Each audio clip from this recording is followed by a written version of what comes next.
All right, welcome back, and we're going to continue on now with the three table join. So the thing is about with joining and joining tables is there's really no limit to how many tables that you can join.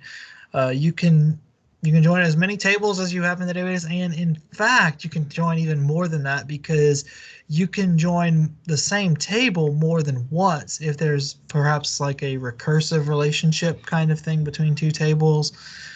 So you can join as much as you want. Okay, but here this is an example involving a three table join. Now notice that here for each column, if there's any ambiguity, if there's any question, oh, this maybe comes from this table, this maybe comes from this other table, we need to put our alias in there. Okay, so here we name the branch table B, we name the staff table S, we name the property for rent table P, and we say, okay, I want B dot branch number. Now, the reason why we have to have the branch number with the B is because we could have done S dot branch number, but because it exists in both the branch table and the staff table, we have to go ahead and say which one it's from. Okay. Now, if you remember back to your programming 101 days, we said don't use variable names like A, B, C, or B, S, P like this. We said don't do that, right? Now, here is an example where you can do that because it's part of a specific query. Okay, makes it easier to type so that we don't have to type the word branch over and over again, right? B is a lot easier to type than branch. This does not change the name of the table itself. This says just for this query, if you see B dot something, it's going to be the branch table. Okay. We still follow the same naming rules for our tables and our columns, though.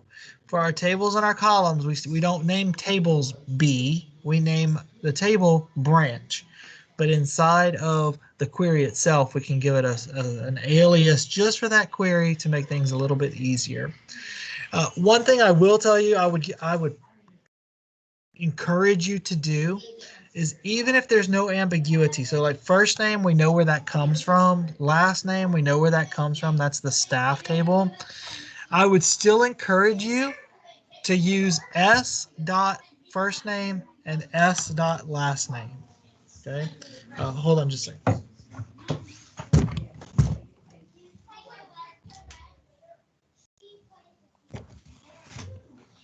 All right, so I would still encourage you to go ahead and use that S dot and B dot for columns, even if there's no ambiguity, just to get into that practice so you know, okay, where does this come from?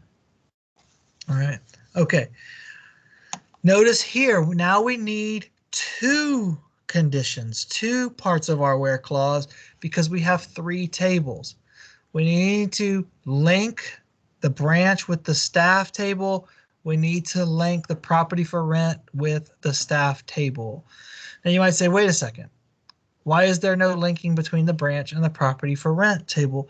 Because those two may not have a relationship. Now, if they have a relationship, you need to go ahead and link them. If there's a relationship defined in our relational database, then we need to go ahead and link them. But there may not be a relationship that exists between branch and property for rent. Okay. At minimum,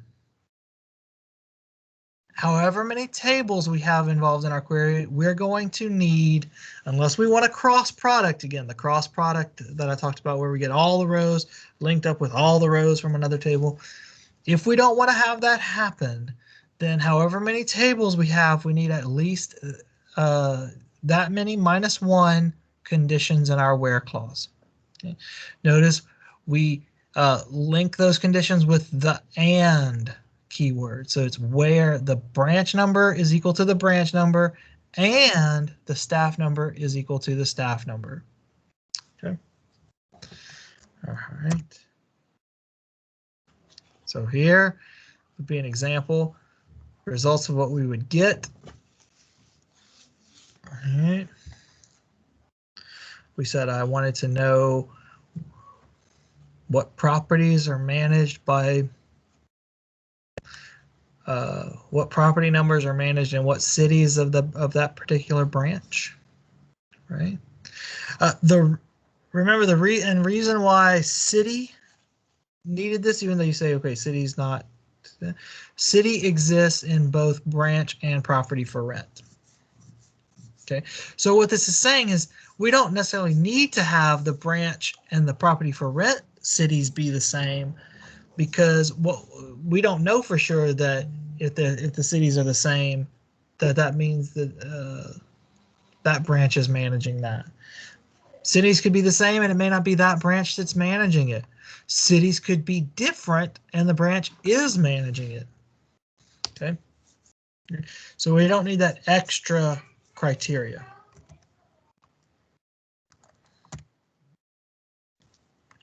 Right, we might want to say, okay, we can have group by involving multiple tables.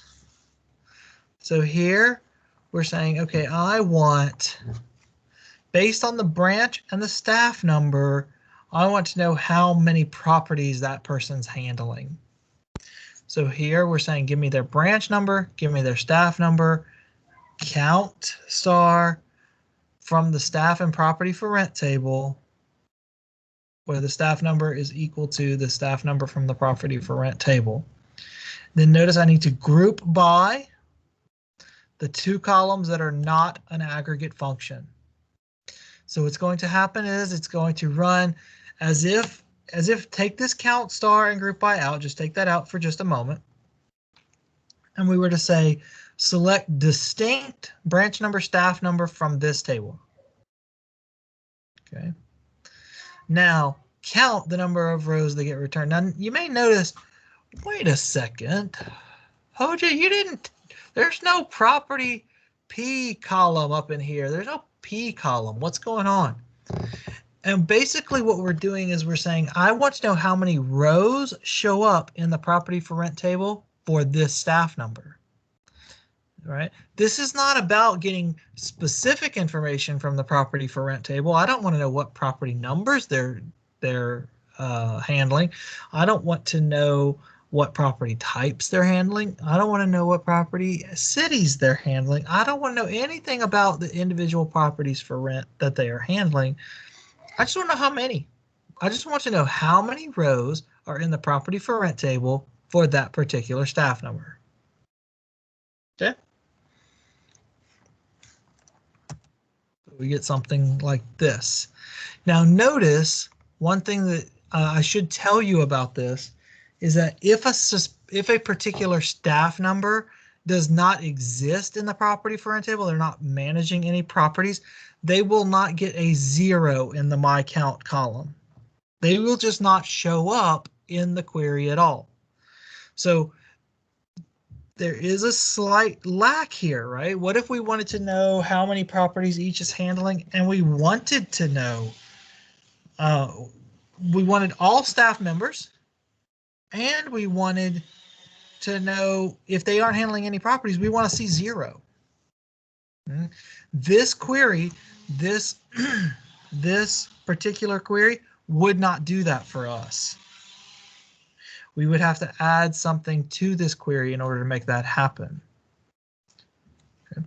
We'll see how to do that. We'll see how to do that in just a moment. All right. All right. So this is the procedure for generating results of a join. I won't go through this in depth, but you can see from the examples that we've done so far how this process was followed.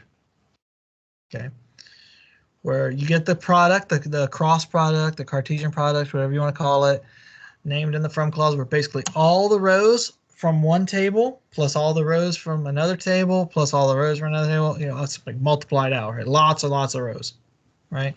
Then apply the search condition to each row of that resulting table. Okay, and there's some other parts of this as well. I won't go through that in depth here. If we were in class, I probably would go out and show this on a whiteboard type thing, but it would be way too much for me to be able to pull that off on our current online situation. All right. Now, there is the question, because what we just said was, say for example, I want to get all the rows from one table, but what if there's no row in the other table of the join? Right now, all the joins that we've done have been what we call inner join, okay? Where we say, let's say we have these following tables where you have city and property for rent city. Okay, an inner join like this says, I only want to get the information from those two tables where this data matches exactly. Okay, so this city matches this city matches this city. Okay, if we look back at our source table. Oh, where are you? Oh, there. Right. Notice this city matches this. This city matches this. Notice that Bristol and Aberdeen don't show up in our result, right? Because they don't have a match in the other table. This is what's called an inner join. It only joins if there is a match in both tables. But sometimes we want all the results from one table and we want all the results that match in another table, but we also want the first results from the first table too. Like, we want to know that there's no match. Okay, there's two types of outer joins. Well, three. There's three types of outer joins. And there's the left outer join, there's the right outer join, and there's the full outer join. Okay, the outer join says, give me all of the results from one table, even if there's no match in the second.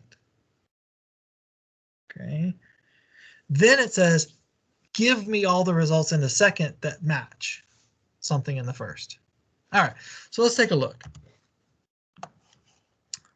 We want all of the stuff from the branch 1 and the property for rent 1 tables, but we want a left join. So we want to include everything from the branch table, even if there's no match in the property for rent table.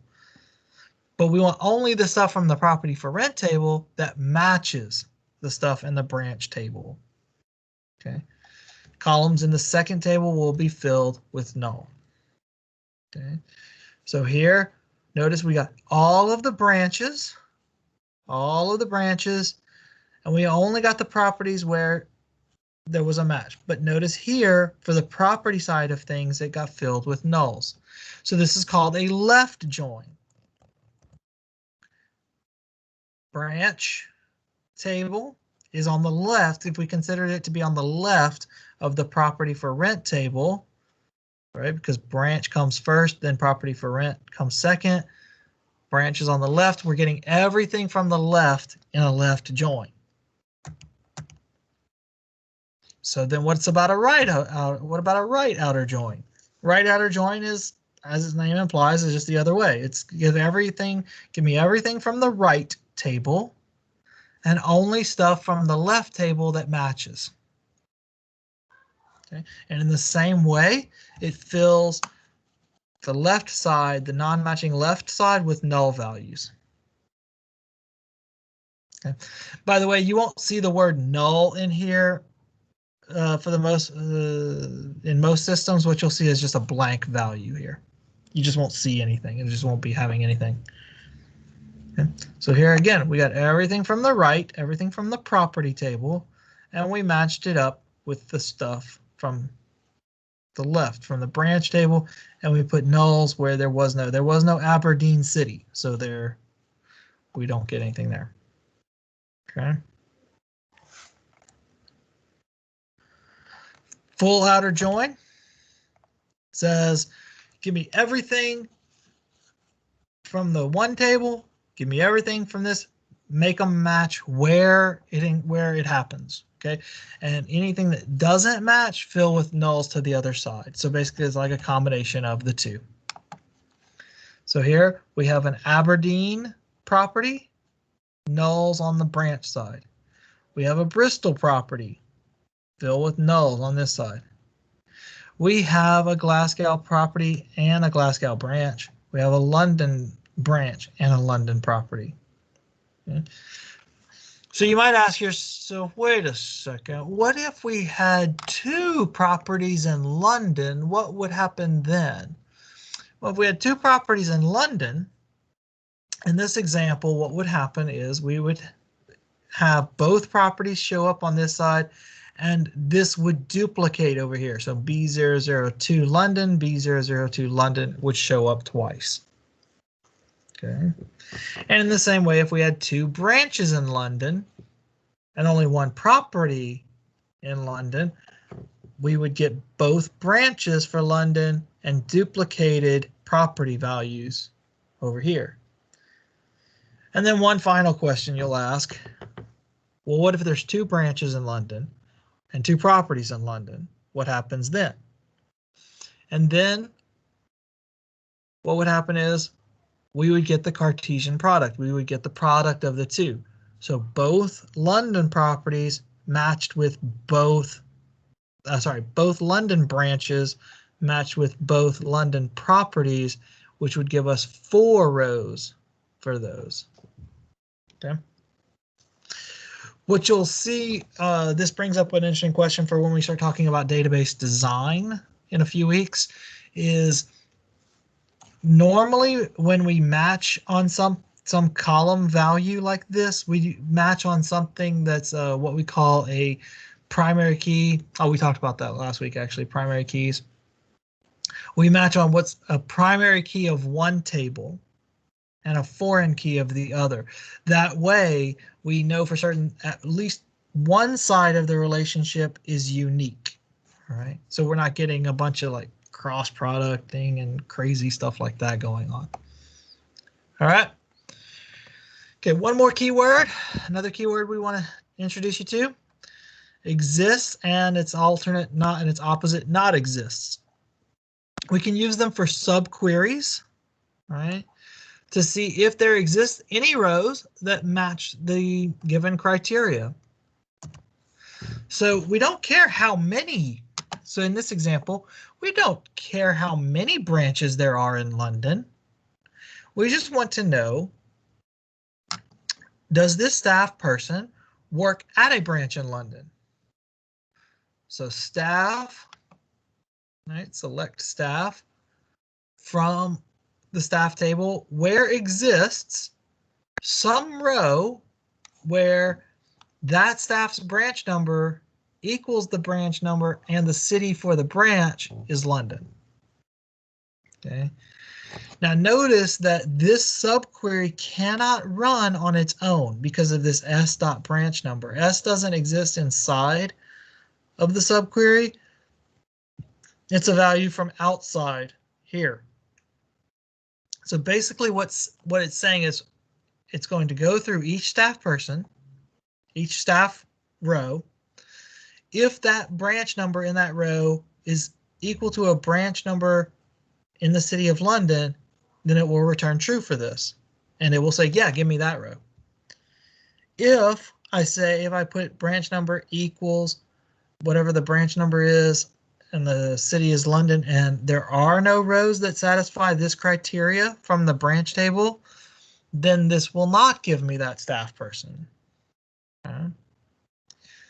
Just like Nisa Huya asked earlier about rewriting another example. This is just one way to write this example. There's lots of different ways that we could do this. We could do this using an inner join. We could use it doing a different type of subquery. There's all kinds of ways, okay? This is just an example giving the exist keyword. Okay. Now, if we said, okay, well, let's take out this branch number criteria. Just select star from branch where city equals London. Right? Select star from branch where city equals London. Well, that's always true, right? This is true. There is a city, there is a branch in the city of London. So then basically this would become select all this information from staff where true. So it would give me all the staff people. So this would not be, you would not want to leave this part out in this subquery because it would just be a worthless subquery. It would just be where true. Okay. Like I said, we can rewrite this like this, where we say, give me the staff information from the staff branch table where the branch numbers are equal and the city is London. Okay. And some of you may be thinking to yourself, you may be asking yourself or asking me through the computer without your microphone open, I don't know. And you say, well, what's the difference? Which one of those is better? Which one should we use? Which one is right? Okay. One thing those students who have had me before know that I don't like saying which one is right because there isn't a right answer.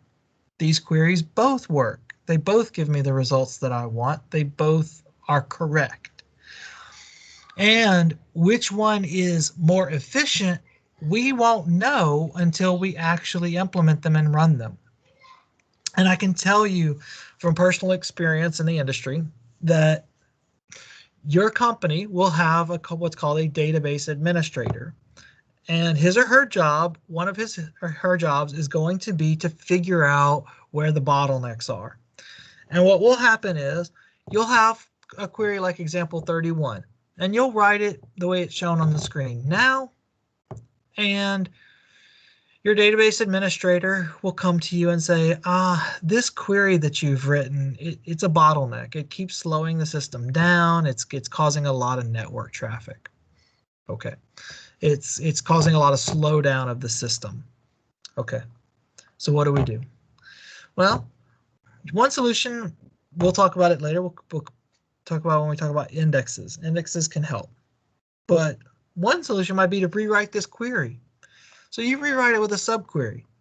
You put that into, you put it out there into your system, into your database system, and you say, and he or she starts running these sniffers again to figure out how fast does this thing run now, and it runs faster.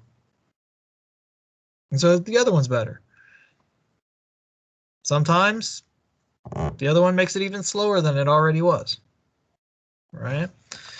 It's just a matter of how the data is set up and what the size of each table is and stuff like that.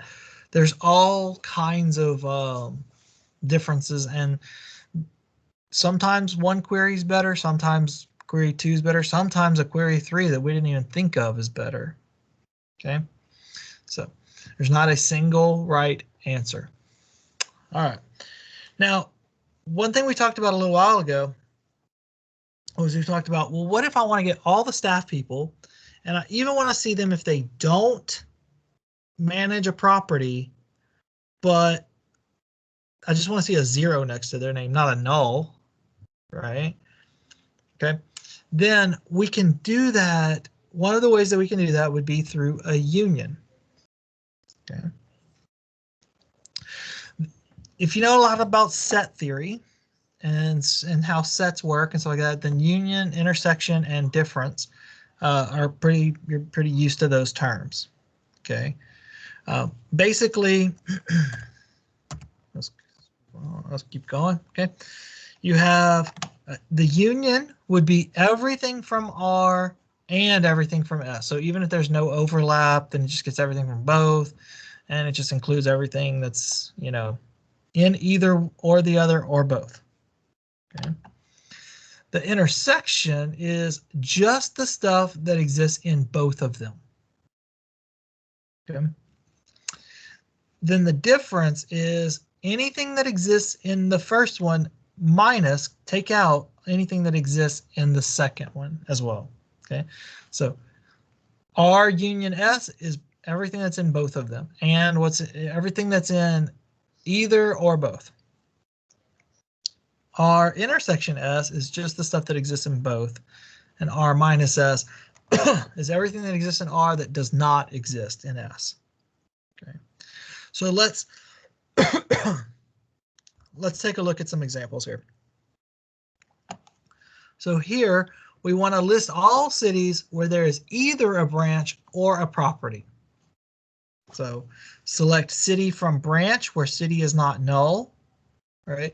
Tells me I want all the cities from the branch table. A separate query, select city from property for rent where city is not null, gives me all the cities where there's a property. The union says give me both. Okay, the union says give me all the cities from branch along with all the cities from property. Okay.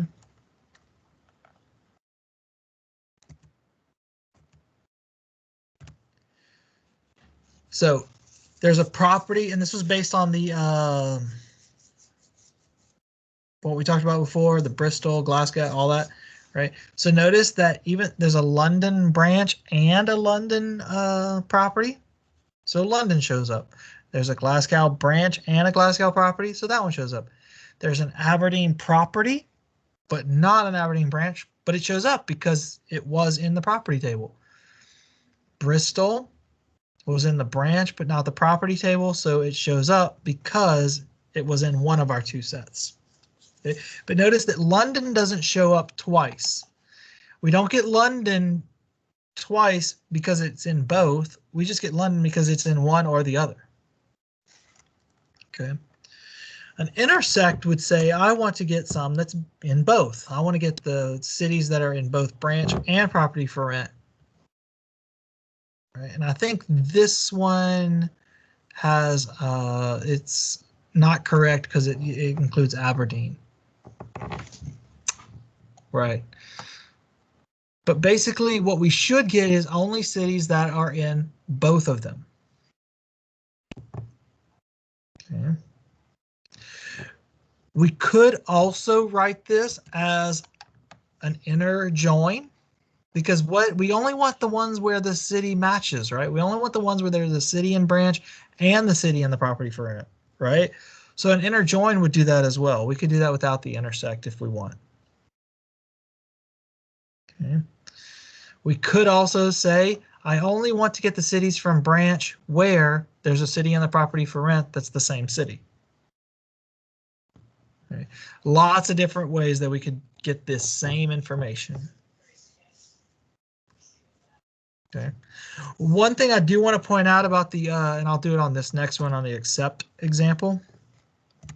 Okay, is notice that in both queries, both the top query after the keyword, the union, intersect, key, accept, whichever one, notice that this query and this query needs to have the same column format, right?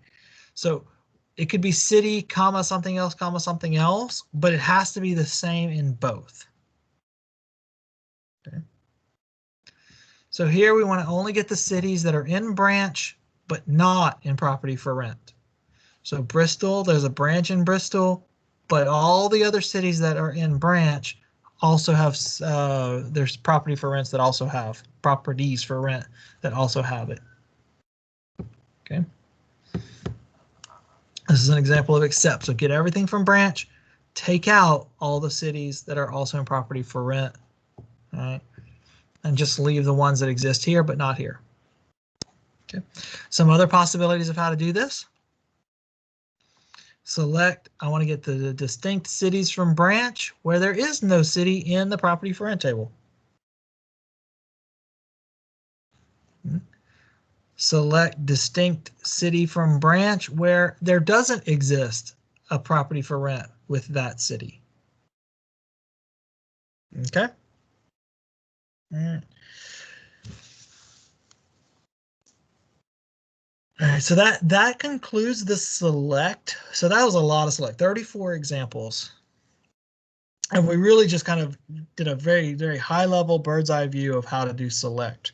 But that concludes the select. So that's how we get the data from the database to view it. Okay.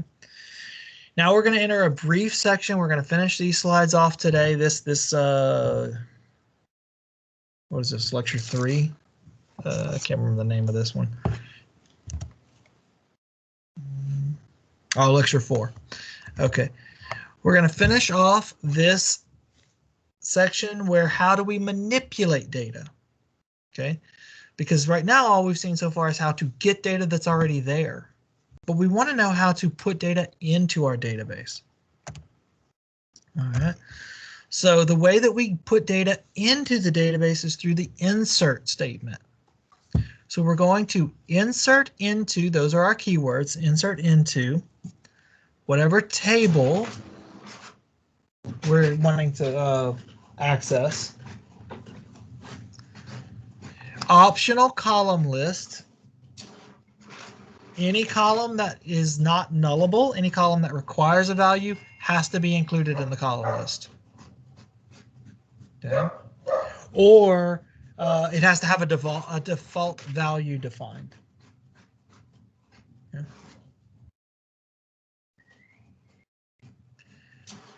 Then we put our values in. Now we could do insert into table name, put a column list, and then a list of discrete values, a list of literal values.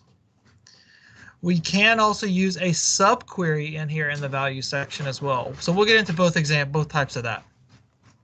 All right, there's examples of both of those. Okay. If the column list is not listed, if we don't particularly tell what columns this is, we just insert into table name values. We assume the column list is in the order that the table was created. Okay. So if we look at this example, okay, we're going to insert into the staff table.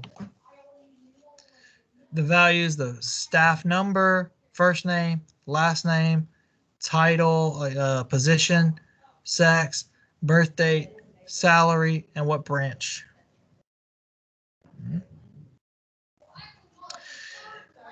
Notice that for every column we need a value, right? Because we did not include a column list, we must put a value for each column in the order that the create table statement was executed, in the order that the columns are listed in its create table statement. Okay. We can also say I only want to specify certain columns and either use null values or a default value for the other columns. So notice we left out, what did we leave out? Sex and birth date. So we left out their sex and their birth date, their gender and their birth date. We either put in null values if it's nullable or a default value if we have one of those defined. So here you can either say, okay, column list, null values for the other ones, or here, no column list, and we put null values into those specifics. Okay. A couple of different ways that we can insert into staff using values. What is much more powerful and much more useful at times is using the select statement to insert a lot of rows all at once. So we can have insert into table name, same thing, optional column list with a select query. Okay. All right. So we want to insert into a table name using query based on other table information. Okay. Now let's assume that there's a table that we created. It's called staff prop count that tells me how many properties each person is managing. All right. So I want to keep in that the staff number from the staff table, their first name from the staff table, their last name from the staff table, and their property count, which is how many rows are in the property for rent table that they are managing. Okay. So this is how the staff property count table is set up. So how can I do this? Well, I want to put data into this table. I want to put data into this table. So I need to use an insert statement. Okay. Now notice that this contains a union in it, right? So this contains two parts to it. One is this where it says, okay, I want to get the staff information, staff number, name, and last name, and how many rows are from the property for rent table with that person's staff number and name. I need to have that group by, because if I have the aggregate function, I need to include a group by. So the top part of this first part of this query, tells me all of the staff numbers, their first name and last name, and how many properties they manage.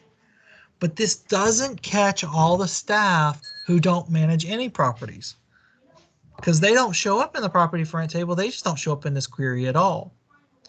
So I can use this union to say, okay, but I want to get staff number, first name, and last name from staff, and a literal value 0 for any staff that don't show up in the property for rent table. Okay. So let me explain it again. This first part gives me the staff and the number of properties they manage for everybody that's in the property for rent table. This second part gives me all the staff that are not listed in the property for rent table, and it puts a value of 0 in that final column, right? It puts a value of 0 in that final column because they aren't managing any properties. Okay. Notice another thing that I said before. Part of the union, you got to have the same column types over. So staff number, first name, last name, integer value. Okay. It doesn't have to be the same columns themselves. It just has to be the same type. Okay. All right. So after we're done with that, this is what would be in that staff prop count table. And basically, if we didn't have this second part of this union, what would happen is we would just not get these rows with the zeros. Okay. All right. So that's how we can insert data into a table. What about changing data in a table? Well, slightly different. We need to update our tables, right? So update table, set a column name equals some data value, comma separated if we want to do more than one, because you can change multiple columns if you want. Okay. And where search condition, this is optional. The where clause is optional. If we don't have the where clause, we're going to update every row in the table. So you could update staff, set salary equals 100,000, no where clause. Basically, would all in once with that very simple statement would change everybody's salary all at once. Okay. So that's why I gotta be very careful with these update statements, because you could update every row in the table. Okay. So if we don't have a where clause, we just update all the rows in the table. If we have a where clause specified, it only updates the rows that are true for the search condition. Okay. We must make sure that whatever the new data type is, it's compatible. So if we have a column that is a numeric data type, we cannot put text into that. Okay. Now what's really cool is we can say, okay, I want to give all staff a 3% pay increase. So update staff, set salary equals salary times 1.03. Basically what happens is for every row in the staff table, whatever the current salary value is, we multiply it by 1.03 and we change the salary value in that column, in that row, to the new value. Right? It doesn't matter if this is 1,000,000 rows. It doesn't matter if this is 2 rows. The same query does the same thing across all the rows. Okay. Very powerful, right? So we don't have to loop through. We don't have to write a loop to loop through all the rows and do stuff, right? We can just write one simple update statement and it does it for all of them. If we wanted to give all managers a bigger increase, why? I don't know. Why do managers need a bigger increase, man? Working people, we need the money, right? Anyway, we want to give all managers a slightly larger increase. We can say, okay, update the staff, set their salary to the new value, have an extra condition here, but only for the rows where the position equals manager. Okay, so this will take every row in the staff table. If the position is manager, it'll change the salary to be 5% more than it currently is. Okay. If we want to update a couple of columns, 2 columns, we want to update 2 columns for the same row or for the same set of rows. We can set position equals manager, salary equals 18,000, where the staff number is a certain value. Okay, so what will happen is this query will look for any rows that have this particular staff number, which since this is the primary key, it should only be 1 row, right? So since this is the primary key, it will be only 1 row. All right, so for that 1 row, set the position value to be manager and the salary to be this new value, 18,000. Okay, so far we've learned how to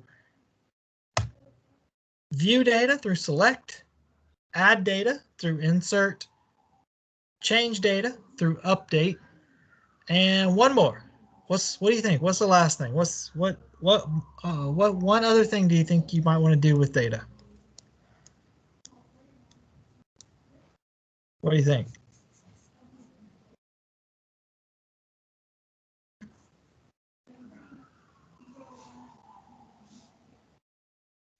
Right, delete or remove data. We want to be able to, because we don't want to keep data in the database if we don't need it anymore, right?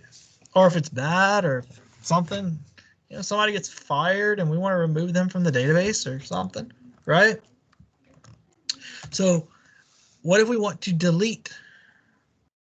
Right, so delete from table name with an optional where clause. Okay, if there's no where clause, if it's just delete from table, we just delete all the rows. Now, one thing I want to make sure to point out, delete does not get rid of the table itself. Delete is only about the data inside of the table. Delete removes the rows from the table, does not delete the structure of the table. That's something else. We'll talk about that next time tomorrow morning. We'll talk about that with the drop keyword. Okay, but delete removes the rows from the table. Okay, so a couple of examples. We can delete from the viewing table for all properties PG4. So basically every row from the viewing table where the property number is PG4 is going to be removed from the viewing table.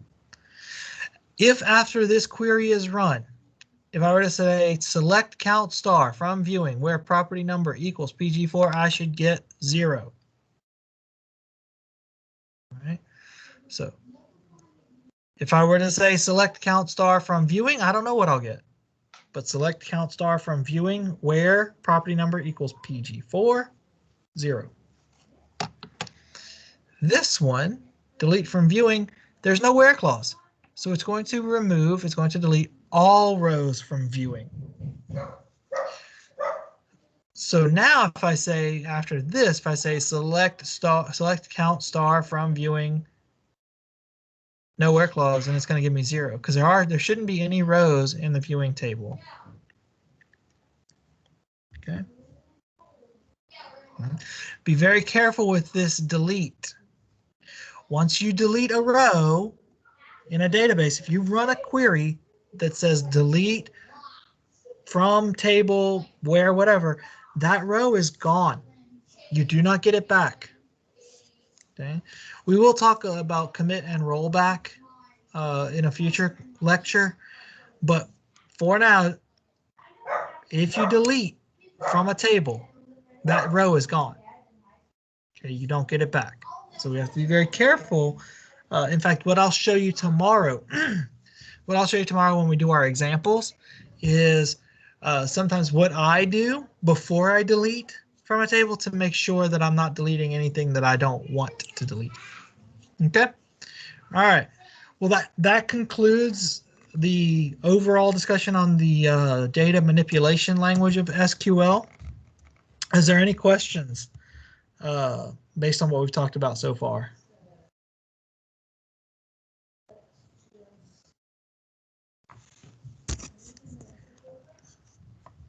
Because we're right up at the end of time for lecture today. So if there are any questions that we need to hit on before I let you go, then we need to go ahead and do that now.